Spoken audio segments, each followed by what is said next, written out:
Hi guys, this is a quick video on how to get into the military base control tower with GTA for the 360 or the PS3. It's a little bit more complicated than the Xbox One. I do have an Xbox One or a next gen video that you can take a look at. I'll try and remember to post a link in the description for you. Otherwise, just take a look at my YouTube channel page, and it's on there, right? So. But let's take a quick look here. So what I'm going to do is I'm going to just park on top of Lion's Head here, and then the first thing you want to do is actually call Lester and have the cops turn a blind eye. This is important for the last gen because there's a lot of tanks, and even in the SWAT van they just blow you up. So you definitely want to have to you definitely want to do that before entering into the base, right? So that's number one. Once you're in the base, and as you can see, you know, the cops are turning a blind eye. They don't even bother you. Don't try to shoot them or steal a truck from them or anything like that, because I think they might just come after you or not. I mean, it's up to you, but you can try that out. But for the first thing that we want to do here is actually, because the doors are locked, you have to kind of fall into the doors. So what we want to do is we want to park just next to these kind of trash cans. It's probably the easiest spot to actually park next to. If you try and park further down, it's a little bit harder to kind of line up with the door. So what you want to do is you want to try and get as close to lining up with the door, and then you want to exit the door. So you kind of want to kind of fall into the room. So you saw there, I just kind of drove the car, opened the door, hit Y, and then because I was right next to a wall, I just literally fell into the room. And that's kind of what you want to do. So that's kind of the easiest way. It's also better to use just a random car versus a supercar like the Zentorno. I tried the Zentorno, wasn't as successful. I just think the way the doors open, things like that. So you want to just use a regular car to get in there. As you can see, I see some regular people just sitting around in this room, and I have this crazy guy running up and down, which I thought was kind of interesting. Before, it's normally you might find a couple of military guys just waiting in here for you.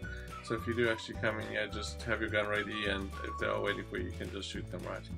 But the next thing what we're going to do is we're going to just check it out. This is kind of like almost like a little training room they have here. I'm not going to go into too much detail and look around.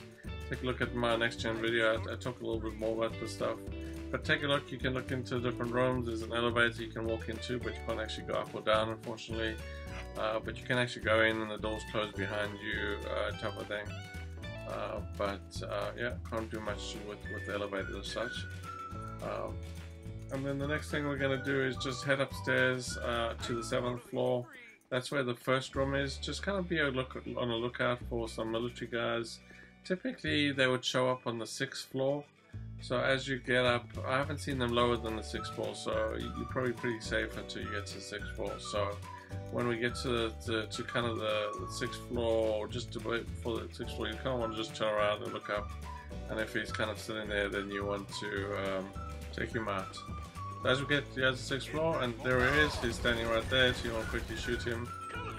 There's a couple more guys in the different rooms here. We're going to just go through them. Just be careful again. Sometimes there's two guys. If there's one guy, you're probably okay. If there's two, then they can kind of shoot you from different angles, right? So that's what happened to me. So I've actually had to read this a couple of times. But this room is typically empty. It's just like a bit of a communications room. Again, elevator that opens, closes here. Nothing much to see here. This room where there's sometimes a guy in here. And there used to be a minigun in here, which used to be an Easter egg, but unfortunately they've taken away, which is unfortunate. Not sure why they did that, but yeah, they did that.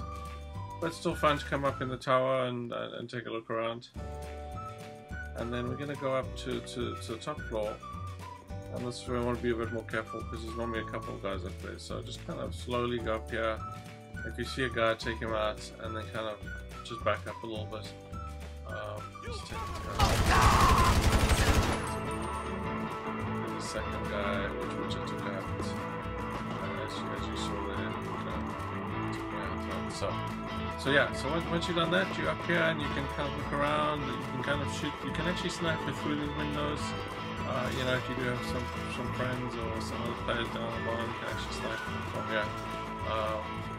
It doesn't look like you can, and when you get shoot it anyway, it doesn't actually look like the bullets go anywhere, but it actually does go at the bottom. I couldn't find anyone to demonstrate that, but I did have a friend that did exactly that, so I know it does actually work. So, and that's pretty much it. So, you know, it's kind of a fun tower to be in. Definitely worthwhile doing it and looking around and coming here. So, highly recommend it. It was definitely fun to actually do this. But take a look at my next gen video on the exactly same thing. I talk a little bit more about the inside of the tower, but you know, they're pretty much the same thing. Thanks for watching. I hope you enjoy, and definitely do it. Thanks.